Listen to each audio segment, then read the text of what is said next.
Okay, this is the last level. We find Bronak. Bronak is very easy if you know what to do. All I need to do really is to strike him over and over again.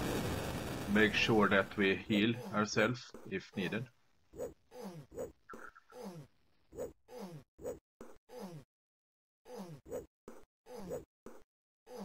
Now.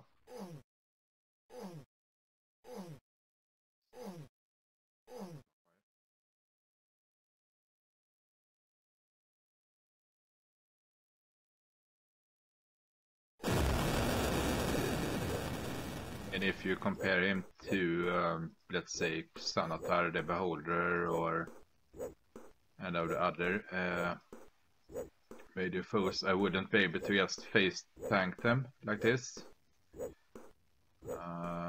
But that is what I'm doing. And there he goes. He drops a key that I need.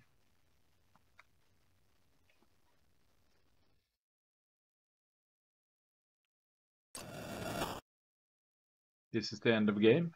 I will show you this in the next video. Bye.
So, with the game finished, let me just leave you with my thoughts in a review of the game.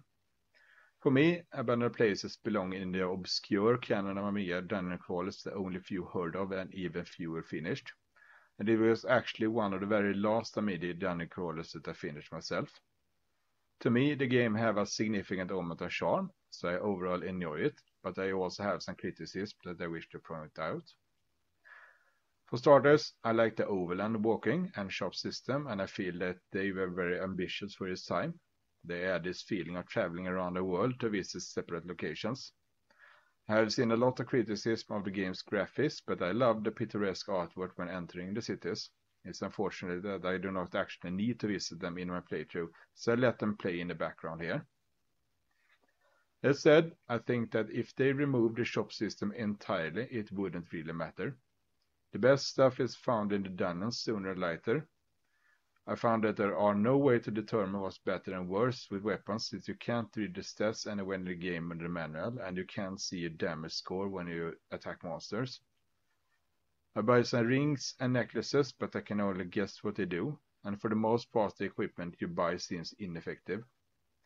Both spellcasters have light anyway, so no need for lanterns, and the potions are either mimicking a spell or very weak. And it's obvious that the elven wafers are the best food in the game.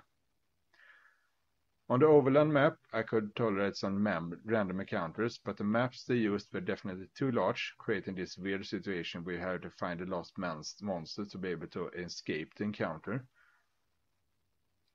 The dungeon descents are unfortunately the weaker part of the game. The first person's perspective windows is sadly very small, and while the game have a minimap ahead of its time, it's pretty much useless since far too often you can't use it, and once you figure out what to do, it's no longer needed.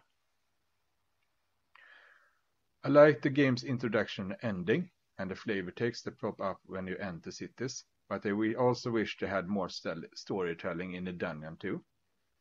The major games like iBeholder makes each level feel significant and use things like readable parchments or non-player characters to give you a feeling for where you are and what happened here. But in this game I rarely felt any connection to dungeons that I visited.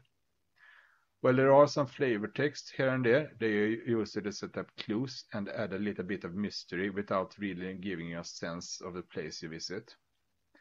I also think the library in-game artwork was very nice, but making a place like Mount Griffin look like a library was a mistake. And I wish that Cedar Point or some whale at least reference some kind of building to warrant using the library artwork here. There aren't many puzzles to figure out in the game. For the most part, you just need to find a route through the map, which include finding some button or key somewhere. But I did like the Soccerbound style push and pull system, and the ability to climb or descend holes in the ground up and down. My greatest criticism towards the game is how it repeatedly makes things like levers, buttons, or pressure plates change things very far away from you. If this happens once and with some kind of clue or text or something to make sense of it, it would be okay, but it's something the game does a lot and it's just bad design and it isn't fun to me. The worst aspect of far, however, is the pressure plates, the fact that you can actually see them. I guess this was either an oversight or something that ended up unfinished. This forced me to run the entire game without music, since that's the only way you can tell where the pressure plates are and if you activated something. And it leaves out a significant part of the game, and that was a shame. The difficulty of the game is also weird. 90% is super easy, only to get unfair boring at the last 10%. You can tell that my playthrough, but it's very easy to end up with a total party kill. Also, in the entire iBeholder trilogy, there's only one dead end you can reach, and the game makes it evident to you, and you can even cheat past it. But there are several places in abandoned places where you can destroy your whole game by simply using a key in the wrong place. The magic system have a lot going for it. For example, you have this opposing water and fire system where one takes out the other. You can use water to drown multiple enemies, and you can use fire to evaporate puddles or burn down webs. But since you need to preserve magic points to build up experience points, I can't really go around wasting spells, as once spellcasters run out of magic points, they can't earn experience points in a significant rate anymore. This is caused by the individual experience points gain, which I spend a lot of time working myself around. While individual experience makes sense in theory, it doesn't work well in practice. In conclusion then, overall I enjoyed the game, despite its issues. I can see just how ambitious the game was, so it's sad it didn't get better recognition. The issues as brought up brings down the appreciation a bit. But with all that said, it's time for me to abandon places and move on to another game. I'll see you in the next video. Bye.